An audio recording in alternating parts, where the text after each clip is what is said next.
This, as we saw more shocking video of unaccompanied migrant children, some as young as 2 years old, arriving at our southern border completely alone. Here to react is Louisiana Senator Bill Cassidy. He's the top Republican on the Senate Health, Education, Labor, and Pensions Committees that released a scathing report accusing the Biden-Harris administration of failing to secure the border, leading to the exploitation of migrant children. Senator, thank you so much for joining us. What can you do about this? Do you believe that Trump's warnings will move the needle? Absolutely, I think they'll move the needle. Just to speak a little bit about the report, we all know the Biden-Harris administration, 10 million people crossed the border illegally. They got overwhelmed with the number of unaccompanied minors. Now, the fact that a 2-year-old is unaccompanied, that's not true. But still, somehow it comes across as unaccompanied. And they just at some point were so overwhelmed, they just began to process people without actually vetting the sponsors that they were releasing the child to. Some of the children were exploited, either in hazardous working conditions or sexually exploited. Some of the contractors hired people who abused the children while they were under their care. Unfortunately, neither the people abusing nor the contractors were fired or lost a contract. I expect all that to change under the Trump administration. It should change every piece of that, controlling the border as well as how the children are handled once they're in our custody. I mean, it's so disturbing to see a 2-year-old and we don't know who she's with and what she's doing. Is it fair to say that it's likely that the drug cartels put her in place to cross the border? Somebody's watching where she is, right? Is it the drug cartels? You know, I don't quite understand the dynamic there, but clearly the drug cartels are involved with human trafficking. When I went down to the Border Patrol said, oh, yeah, they'll rush a lot of people over here. They'll attract our agents to go get the folks crossing the border, and then they will use that moment to run drugs further up or further down the river. And so they are coordinating the trafficking of people with the trafficking of drugs, and they're making money from both. Right. So yeah. To go after the illegal immigration is to go after the drug cartels in another manner, and that's something we have to do. Let me ask you about Trump's other policies. And, of course, he's readying plans to what he calls drill, baby, drill, with his team putting out a new proposal to boost LNG exports, fast-track oil drilling permits, reverse Biden-era restrictions, and revive the Keystone XL pipeline. Well, this is certainly impacting your state as well. How do you see this playing out, Senator? I think it's a great idea.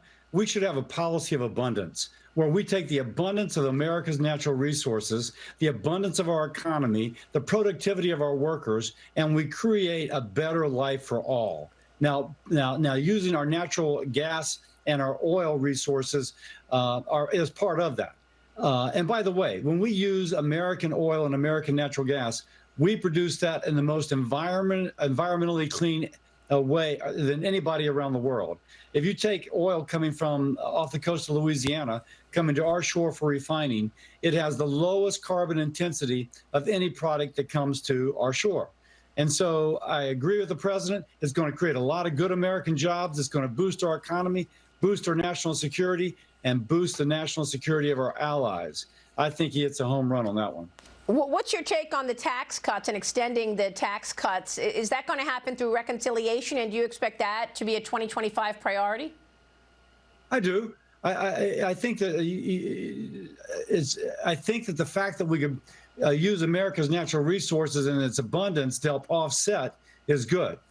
We've got a debt and deficit problem.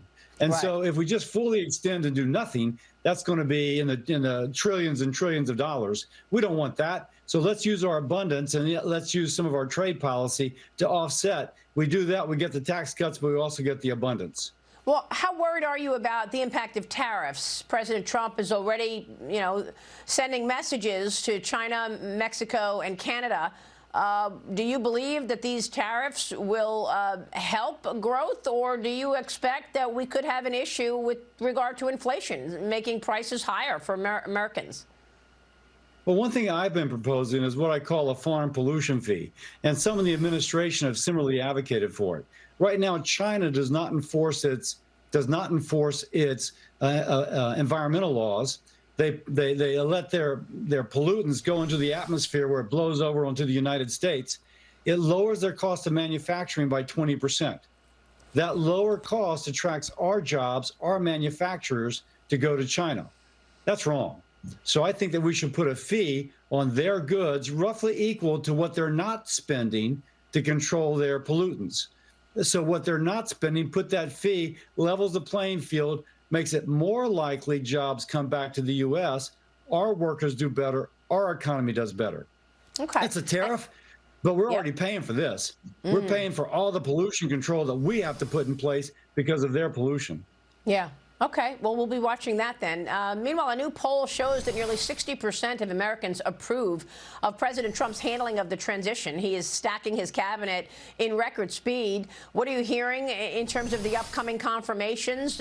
Will the Senate move forward with Trump's nominees? I think most of them will, if not all of them. I mean, obviously, I've not seen any reports on anybody, but I anticipate that they will, that the president will have his way with, most, if not all. But you want to get the reports. The American people expect the Senate to do their due diligence. And that will give greater faith in who these people are. But Marco Rubio, not going to have a problem. Jamison Greer, who's just been USTR nominee. Great, impeccable sort of credentials. So I expect we'll see more of that. Well, what about the others? What about Pete Hegseth? What about Tulsi Gabbard? Those aren't before my committee, so I haven't paid attention to them as much. Defense Committee and Intel will have something to weigh in. I just haven't paid attention to those. Those are not before me right now. I think you just got to congratulate the folks. They had actually contacted the committee that I'll be the chair of like a month before the election, getting ready for the transition. So they knew what they were doing. They're getting their picks in place. They'll hit the ground running. We'll have hearings possibly on some of these nominees before he's inaugurated. And so hopefully his government's in place, his assistants are in place as soon as possible. Let's just start making America great again. So do you expect the hearings to start when you all come back in January? Is it January 6th? I don't know if it'll be that quick. There will be some organizational time, but I can see the hearings beginning before he's actually inaugurated. So you think he'll have a team in place to hit the ground running January 20th? Maybe not January 20th, but I hopefully by February 14th. Congress never works quite that fast. Right. Senator, it's great to have you this weekend. Thank you so much for being here. Thank you, Maria. All right. We'll see you soon. Happy Thanksgiving weekend to you.